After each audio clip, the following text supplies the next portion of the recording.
My name is Blackmore, and I'm a curator and anthropologist, and I work on issues of migration, safety and security, and artistic freedom. And I read that you have your background in economics, in ecology, and in art. How does everything affect your work, and how does it give you a holistic perspective into these complex social issues? For me, it's about a synergy and thinking through what does a creative ecosystem look like. And to really understand that it goes from the land to the person to the politics. And so I've worked in development and aid sectors and really seen how artists are challenged in contexts of post-war reconstruction, migration, and how that also connects to the very present day and urgent issues of our climate and our land. So it's giving you a holistic perspective of the not only the root problem, but from the root to everything with what's happening. Exactly, and really trying to see, outside of the frameworks that exist in international law and protection mechanisms, how do artists really stay safe, and what are the strategies that they use to resist the misrepresentation that they've experienced. Would you tell us something about any example you have of the methods they use to resist or to... Yeah, I mean, especially in this project, El Sadiq Janka, who's a filmmaker and photographer, he uses the medium of multiple exposure photography. And what he's done in this particular project for his series, A House Away from Home, is to trying to think about how do Sudanese people living in Kampala understand home and belonging. But through the multiple exposure, you see that it's not a singular story. No. And you can understand the different layers of experience. And then also what we see in his work is his focus on everyday objects and materials, or people's hands and how they make home and how they make life. And that's somehow a little bit different than the standard portraiture that you see, in which an individual is sometimes decontextualized from their space and how... make a new... Okay. So you into the connection of... Exactly. And I think it also sparks a curiosity in the viewer, because you can't quite decode the whole work. And we see that with Gloria Chichoncho's zines as well, where this layering comes in, and you can't just look at it at one glance and know what the story is. You have to engage with it, you have to read through it, you have to unfold the different sections. Beautiful. Yes. Tell us about your Borderlands Art Gallery. So Borderlands is a socially and environmentally engaged art gallery, and we've sort of conceived of the gallery as a commercial space that can support emerging artists who are trying to ask difficult social, political, and environmental questions. And it's especially important because in a context like Uganda or across places of East Africa, artists don't necessarily have access to resources to be able to build socially engaged projects. And when I mean that socially engaged, it's about artists working in community with people and working alongside people. And that requires a different time frame, a different resource. And so for us, it's about supporting those artists through building that dialogue, building their profile, but also giving them an access to market and realizing that these types of projects aren't just non-commercial projects, that they have a commercial viability. And for artists who are moving from different places or living in exile, that economy and that resource is really vital to how they live and what's possible for them in their career. How does that affect creativity when they have this trauma or oppression and this baggage they carry along with themselves? How communities matters, and how does it affect their creativity, do you think? It really depends on the artist. Some artists experience those places and those issues, and they're charged, and they feel that that urgency to react and to make work as a reaction to that. Other artists will need space and time to recalibrate into a new setting before they're able to be able to make work. And so it really depends on the individual.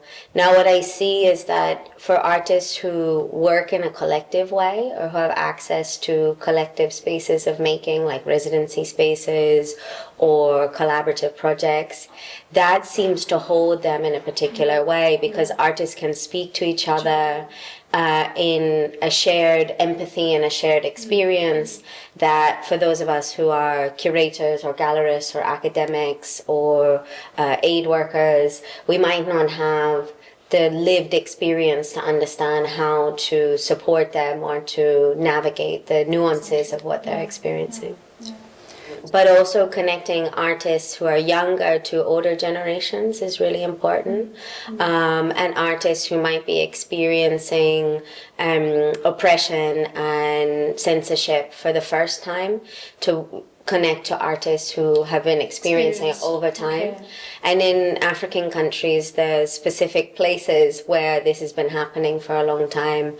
And so for us with Borderlands and this project, we connected to Transition Magazine. So we actually used the publication as the kind of host or reference point, because that takes us back to the 60s and 70s, in which artists were experiencing similar sorts of, imprisonment, censorship, violence from the state. And you see the biography of the magazine where it went into exile and then now lives in the diaspora and is still being created, what that sort of journey or what that route is like. Okay. And I think that historical reference or the information that you get from the elders helps to kind of mitigate against the loneliness that you can feel when you're going through something for the first time. Like, is it me? How do people deal with this? And then you see that actually this is a challenge that many artists have faced. Yeah. And somehow you can see maybe the freedom this transdisciplinary work can see or reflect through the artist. Yeah, for many artists, being able to create and show their work in different places is a mechanism for feeling more open, feeling more free. But it's also really important to not expose people into particular spaces where they might not be safe. No, exactly. And for us, it's really important to show the work in its context before it goes out. So hosting the exhibition in Kampala and then being able to bring it to Sweden and potentially elsewhere shows a way of really paying respect to the context that you're in first, and then defining the conditions of interpretation and safety based on that context, rather than assuming a kind of safety in, say, a liberal democracy that is far away from the conditions of censorship and oppression. From the reality of the artist. Exactly. You have been working in Uganda. Tell us about your experience and how does that experience contribute to your insight of artistic freedom and the process-based art? I lived and was working as a curator for 10 years in Uganda, and being able to curate in spaces, not just in Kampala, but around the country, really informed my curatorial practice in a way that gave a certain sensitivity. And one of the really profound things that I realized through that practice of working with artists was that they're not necessarily interested in reproducing the violence or the images of suffering, that often the aid or the humanitarian images and narratives and perspectives tell the stories of artists as a victim, as a suffering other. And when you see artists who create their own work from their own perspective... So the expectation is something, the stereotype expectation is there, but the result can be very different from from what the expectations could be. Yeah, and you see that actually there's this long-term kind of colonial epistemic violence that people experience in terms of how they're represented and the way in which artists are often instrumentalized by organizations to perform a type of suffering or a type of victimhood. And so working directly with artists and being able to commission new works with an openness, with a generosity, with a freedom and a dialogue rather than a brief of, okay, make a work about this subject, is asking questions. What's your experience been like, and what do you see around you, and what do you want to represent? Because that life or that experience can bring so much like new dimensions of experiences and hope or freedom or like just coming out of the liberation of going through that phase, could, as in it could have so many layers to just oppression, like putting a stamp on somebody. Absolutely, and I think it also changes the material format. So for Charity Atukunda, who we worked with, she took the perspective of fashion and worked in textiles and made these sculptural textile pieces. And there was a really interesting thing that happened where we were having these conversations and talking about, well, what kind of work do you want to make and what would it look like? And for her as an illustrator and often working in digital formats, it was a place to make a jump and try a new type of medium. And what we saw with the audiences when they came to the exhibition is that it then creates this embodied form with the textile, but also makes this really important commentary about gender and about women's experiences and about power and how power and relationships to one's own body or the bodies of power figures are negotiated. And from that female perspective, it's really interesting. So, for example, in one of the textile prints, from afar, it looks like a camouflage, like a military fatigue. But when you come up close, you see that the patterns are actually silhouettes of women's labor, you know, so women cooking, pounding grain. And so you have this kind of double layering in this seemingly militaristic fatigue, which is actually illegal to remake in Uganda. But then the way she's able to make it with these feminine symbols in it. And then it's also about you have to come close to see it, or you have to engage with the textile to understand it. And that was a really powerful, resonant piece of work. It's about like you are not one experience, as in your life journey cannot be about one experience. It is all what you like, all what you observe, all what you gather from here and there, the good, the bad, and the ugly. Beautiful. Yeah. How would you define specifically this artistic process, Roots of Resistance, as the weapon of resistance, a way to explore, critique, and defend freedom?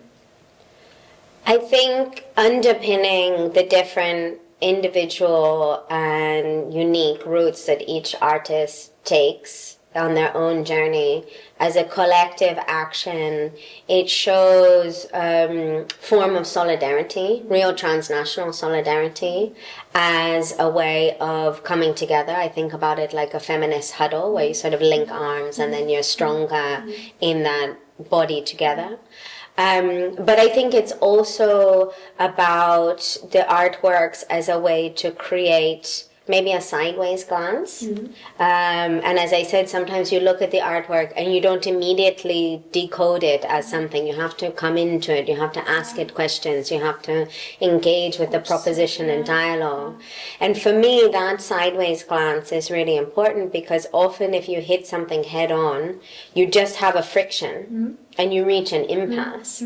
And especially working with artists and having artworks in dialogue with policymakers or power brokers, there is this moment of pause in which they see the works and they're not quite sure what it is, and it shifts and disrupts something. Whereas if you read a policymaker and the artwork can sort of maneuver it, make you uncomfortable a bit. Yeah, exactly. And I think the other aspect of what it does is it creates not artists but can see their own experiences in the work. And I think that resists a kind of silence or a kind of oblivion in which oppression and censorship, that's their main goal, is to erase it and to take it out of circulation. So for people to see themselves and to open up a dialogue through that familiarity, it unlocks the silence that they might be having within themselves. Tell us about your experience of living here in this residency with 4 other curators. How have you built a community here, and what's the experience like working here in Sweden in a small town? Yeah, I mean, one of the ethics and kind of principles that underpins my work is what I would call radical sharing. You know, it's not my term, but it's a term that's used. And radical sharing is about a willingness to be present and to be vulnerable, but also to share time and space and food. And for me, this time has been really important because it's a gathering space for us to do that sharing and to get to understand each other on that really human level. This project has been several years in the making, but most of the time we spend together is as little squares on a screen. And now we're animated in our full human scale. And I think that's a really precious thing to have. And I think it's also a real important kind of crescendo to this part of the project for us to gather together, and a really unique invitation that we've been able to have as curators, because working together as curators, you know, making a zine, sitting around the kitchen table together, having a glass of wine in the evening, that's not always the kind of space that you have, because a lot of the energy that you put into is into the artists and into realizing the exhibitions and writing the texts and doing the publications. So for us, it's also our permission to connect with each other and to care for each other. And it's kind of full circle too, because one of the origins of this whole project was us sitting around a table, sharing a meal and thinking about how could we work together and what could we do. So to be able to sit around a table again and say, what have we done together and how do we feel, is this kind of full circle moment. And I think it's really special. On this beautiful note, and how beautifully you have narrated this experience. So thank you so much. Thank you. It was lovely meeting you. Nice to meet you too.